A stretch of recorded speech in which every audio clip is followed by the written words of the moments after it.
le grand voyage vers la nouvelle Jérusalem, le paradis que Dieu nous offre, eh bien, nous avons vu que représente l'avion. Nous avons vu que l'avion représente le baptême d'eau. Cependant, nous avons besoin d'une deuxième chose pour ce grand voyage, qui est le visa. Que représente le visa et qui le donne? Inclinons la tête pour la prière. Notre Dieu, notre Père, nous te remercions de ce que tu nous parles encore aujourd'hui.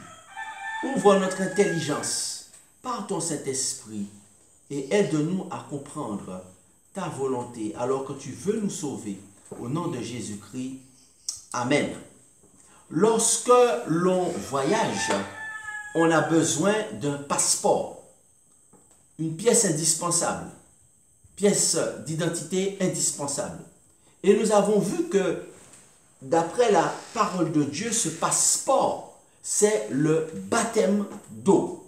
Le baptême d'eau qui nous permet de pouvoir nous préparer pour aller dans la nouvelle Jérusalem. Mais cependant, il nous faut également un deuxième élément qui est le visa. Alors, le visa, d'après le dictionnaire et d'après les règles du droit, c'est un document qui est indispensable pour entrer dans certains pays. Donc, que représente le visa et qui le donne? Le visa représente le baptême du Saint-Esprit. Et je dis gloire à Dieu pour cela. Il est en effet écrit dans Jean chapitre 3 et le verset 5, « Si quelqu'un ne naît d'eau et d'esprit, il ne peut rentrer dans le royaume de Dieu. » En effet, il ne suffit pas de naître d'eau seulement, c'est-à-dire le baptême d'eau, il faut naître d'eau et d'esprit. Donc c'est la deuxième chose qu'il faut pour pouvoir aller dans la nouvelle Jérusalem.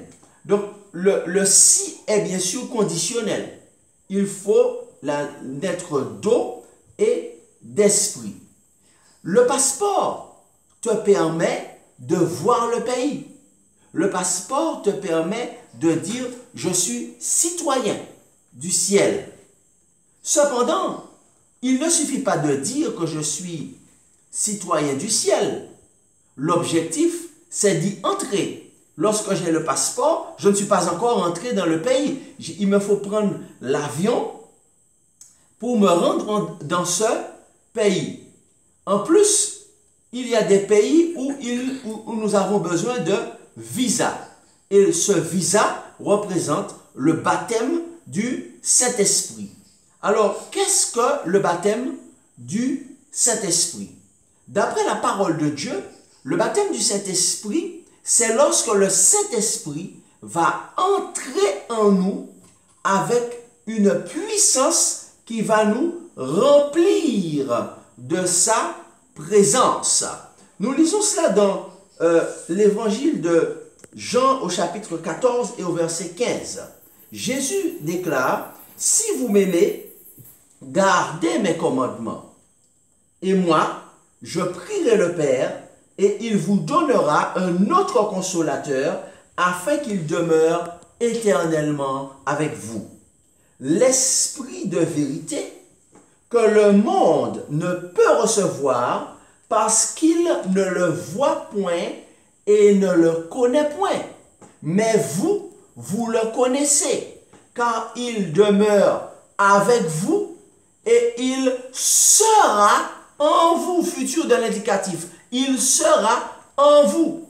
Donc, Jésus-Christ ici a annoncé le plus beau cadeau qu'il ferait à l'humanité après son départ et particulièrement à ses disciples.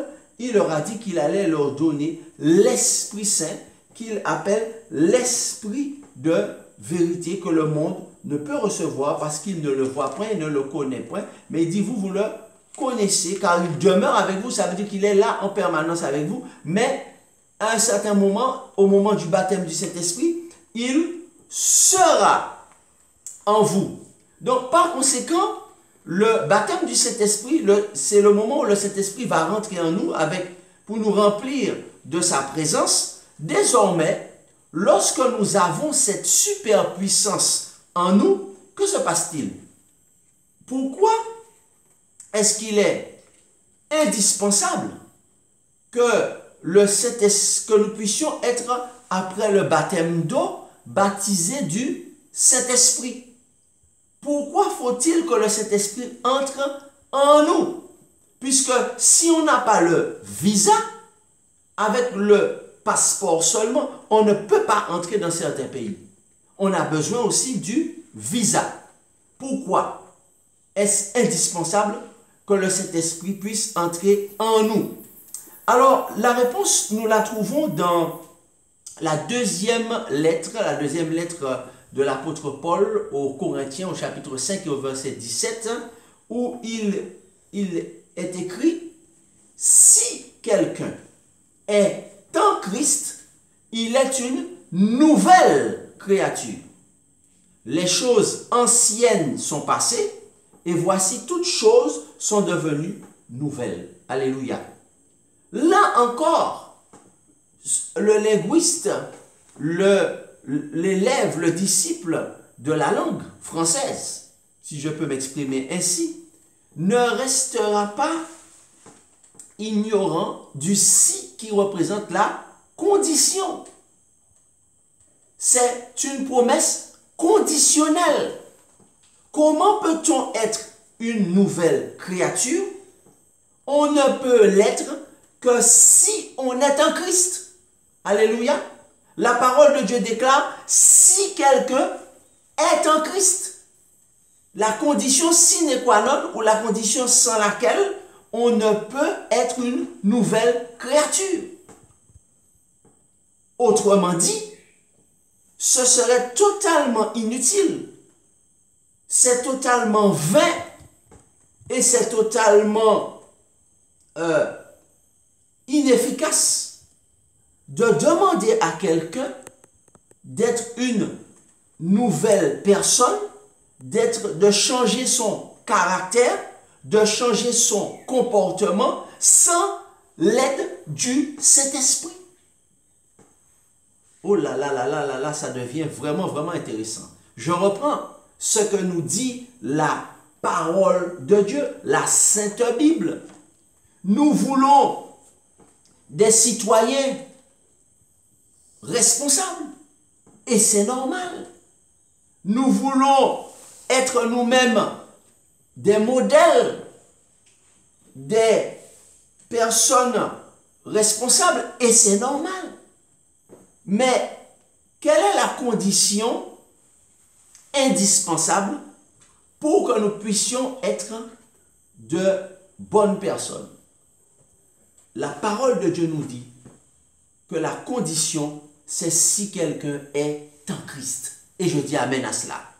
Il est impossible d'être une bonne personne, une personne responsable, sans l'aide du Saint-Esprit, sans le baptême du Saint-Esprit. Voilà pourquoi le Saint-Esprit est le cadeau le plus beau, inestimable que Jésus-Christ a fait à l'humanité. Parce qu'il est écrit dans 2 Corinthiens 5, 17, si quelqu'un est en Christ.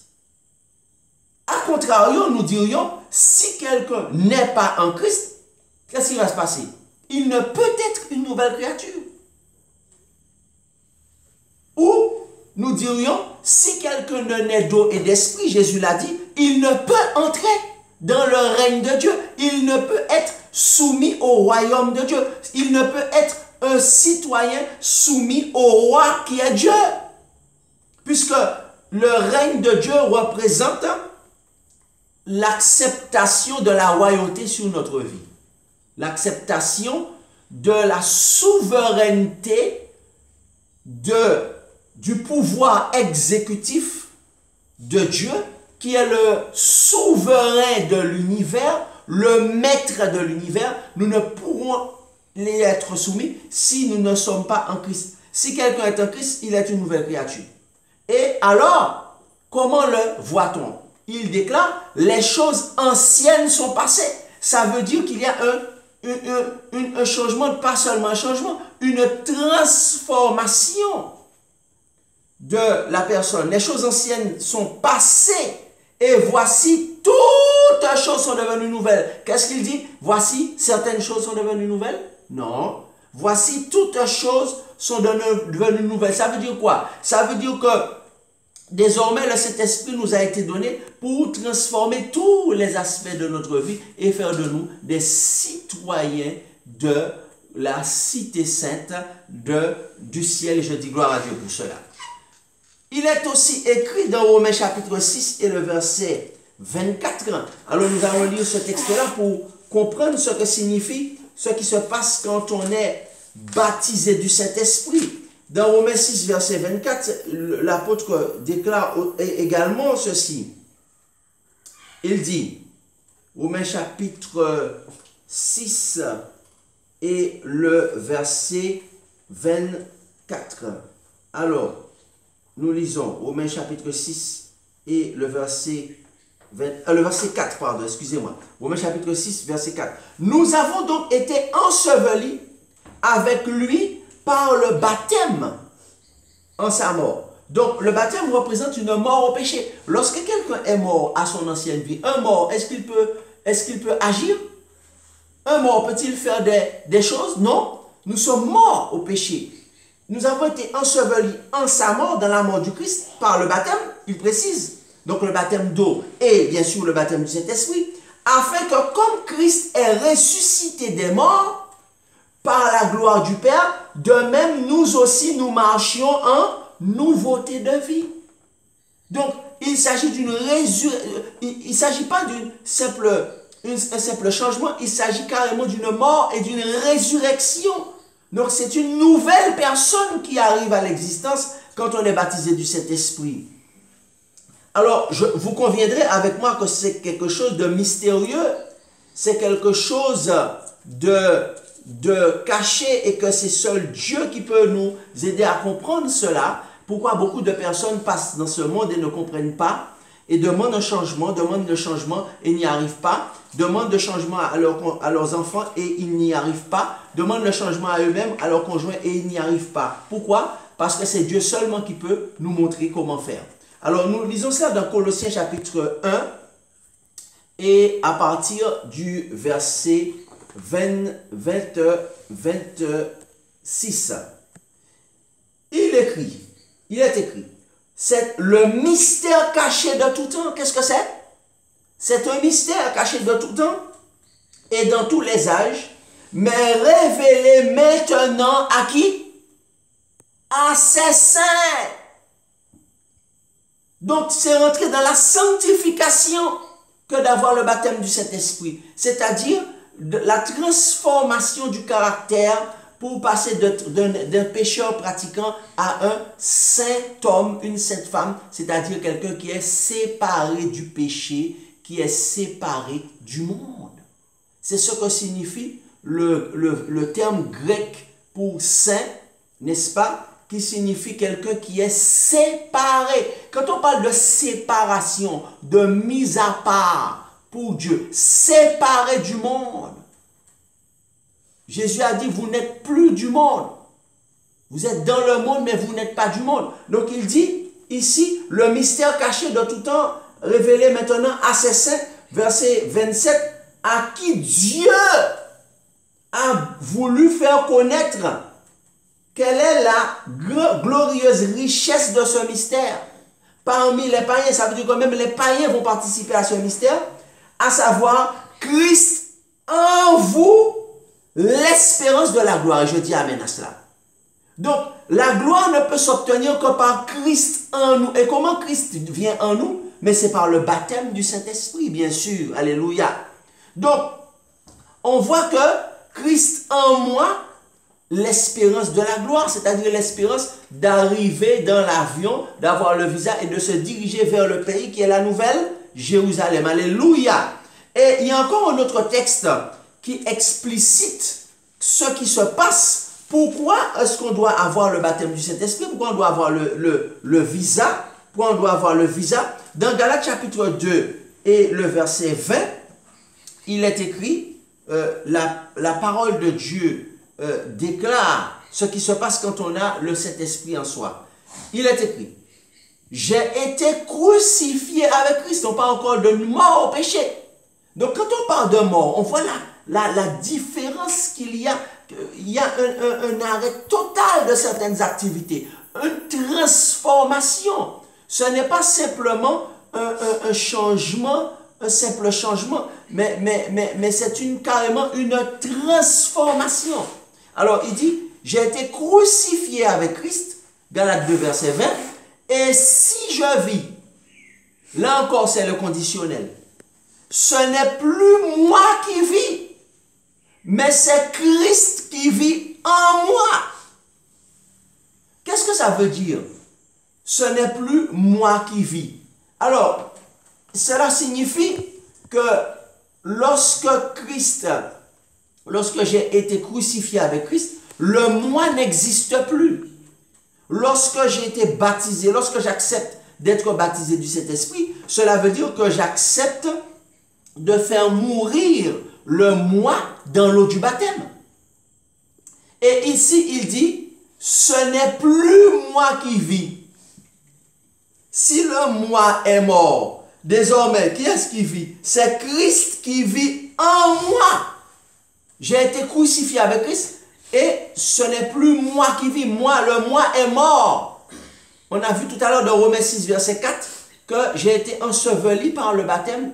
Donc le moi est mort dans les eaux du baptême. C'est pourquoi le baptême se fait lorsqu'il y a beaucoup d'eau. Parce qu'on n'enterre pas quelqu'un, pardon, en envoyant de l'eau en envoyant de la terre sur lui. On l'enterre en creusant profondément. Donc le baptême, c'est l'eau, le tombeau liquide. Donc ça veut dire, ce n'est plus moi qui vis, mais c'est Christ qui vit en moi. Le moi n'existe plus. Le moi n'existe plus. C'est le Saint-Esprit qui dirige ma vie. Et c'est l'amour que j'ai pour Jésus-Christ, à cause de son sacrifice qu'il a fait pour moi. Et à cause de son amour qu'il a manifesté pendant le temps qu'il était sur terre. Et tout ce qu'il fait pour moi, qui fait que maintenant, je m'abandonne totalement à lui. Ce n'est plus moi qui vis. Qu'est-ce que ça veut dire? Le moi n'existe plus. Cela signifie avoir le visa qui me permet d'entrer dans le pays. C'est-à-dire l'autorisation légale de pouvoir aller vers la Nouvelle Jérusalem. Ça veut dire que, écoutez bien, tous mes faits et gestes sont conduits par le Saint-Esprit. Alléluia. Je ne prends plus des décisions par moi-même. Je ne mange plus comme avant. Je ne parle plus comme avant. J'étais dans le monde. J'étais dans le monde. Mais maintenant, je ne m'habille plus comme quand j'étais dans le monde. Maintenant, je ne m'habille plus comme quand je vivais dans le monde. Je n'écoute plus les musiques du monde. Je ne vais plus dans les sorties nocturnes organisées par le monde. Pourquoi? Parce que je suis une nouvelle créature. Désormais, j'ai un nouveau roi qui est Jésus-Christ. Et où est-ce que c'est marqué cela? C'est marqué dans deux textes. Matthieu 6, verset 33. Jésus a dit, cherchez premièrement quoi? Le règne de Dieu et sa justice. Ça veut dire d'être un citoyen du royaume. Ça veut dire chercher premièrement la royauté du Christ. Chercher premièrement le règne et la justice. Et ensuite, le deuxième texte, c'est Galates, chapitre 5, où il est écrit « Marchez selon l'esprit ». Donc, désormais, eh bien, je ne prends plus de décision par moi-même. Je ne dépends plus de moi-même. Je suis une nouvelle créature parce que j'ai un nouveau roi. Alors, naturellement, cela est extrêmement important. Parce que maintenant que j'ai le Saint-Esprit en moi, eh bien, je dois respecter les lois de mon nouveau royaume ou les commandements de mon nouveau royaume. Et c'est pourquoi j'accepte avec joie. C'est moi qui ai pris la décision d'accepter les commandements de mon nouveau royaume. Et cela est une joie pour moi de le faire parce que je suis un citoyen d'un nouveau royaume. Je ne suis plus un citoyen du royaume de Satan, mais je deviens un citoyen du royaume des cieux, du royaume de Dieu. Et les lois du royaume de Dieu ne sont pas les lois du royaume de Satan. Parce que désormais, je ne mange plus comme un citoyen du royaume de Satan. Je ne m'habille plus comme un citoyen du royaume de Satan. Je ne parle plus comme un citoyen du royaume de Satan. Je ne m'amuse plus comme un citoyen du royaume de Satan. Je m'amuse comme un citoyen du royaume de Dieu. N'est-ce pas?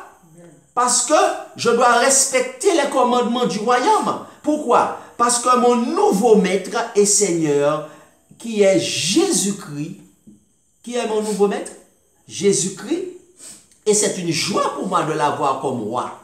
C'est une fierté pour moi d'avoir Jésus-Christ comme roi. Il est le souverain maître de l'univers. Il-même, lui, contrairement à Satan qui me déteste et qui veut te tuer. Jésus-Christ, même il est mort pour moi. Satan, qu'est-ce qu'il a fait pour moi? À part me donner des problèmes depuis ma naissance. Qu'est-ce qu'il a fait pour toi? À part te donner des problèmes depuis ta naissance. Mais Jésus-Christ, il nous aime.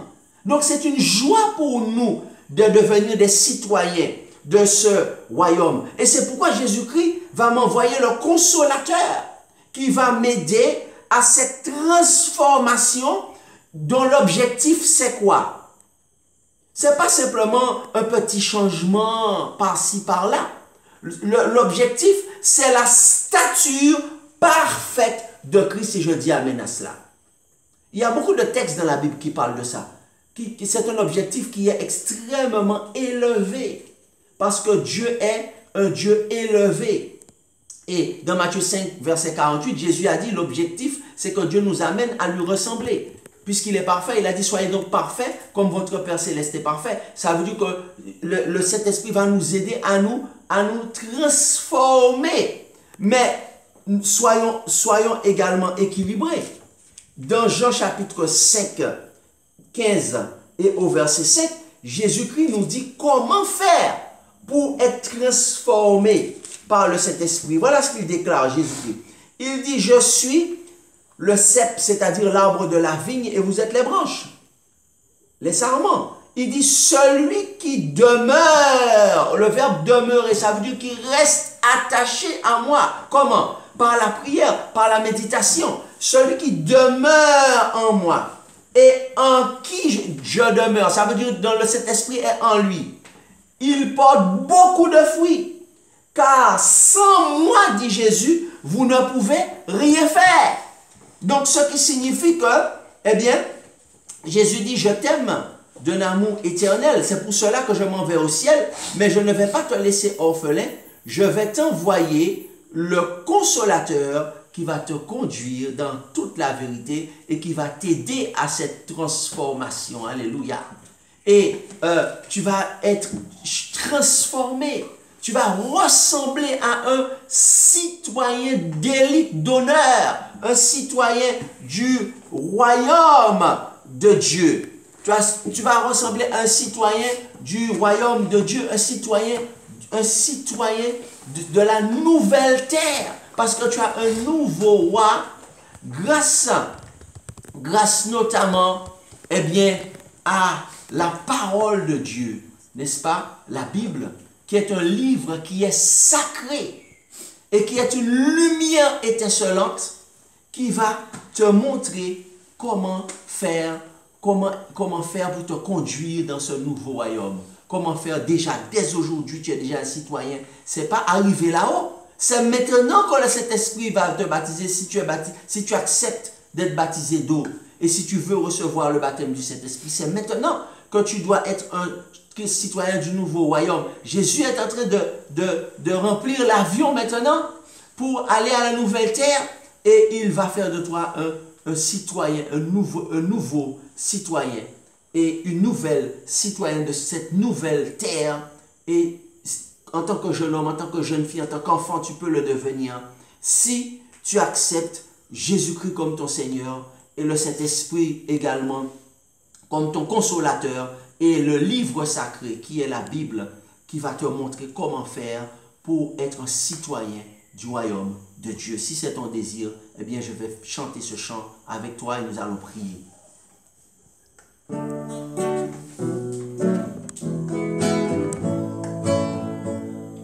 Livre sacré, lumière étincelante, qui de la nuit perce l'obscurité, révèle à tout sa beauté rayonnante, et dans les cœurs fait briller sa clarté.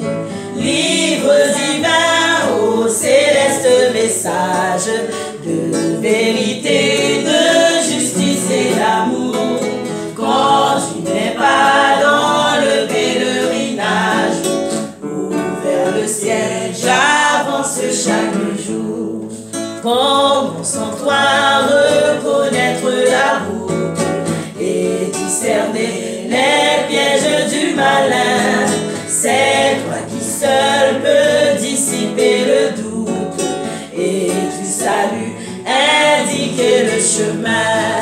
Livre divin, ô céleste message de vérité, de justice et d'amour. Quand tu n'es pas dans le pèlerinage, ouvert le ciel, j'avance chaque jour.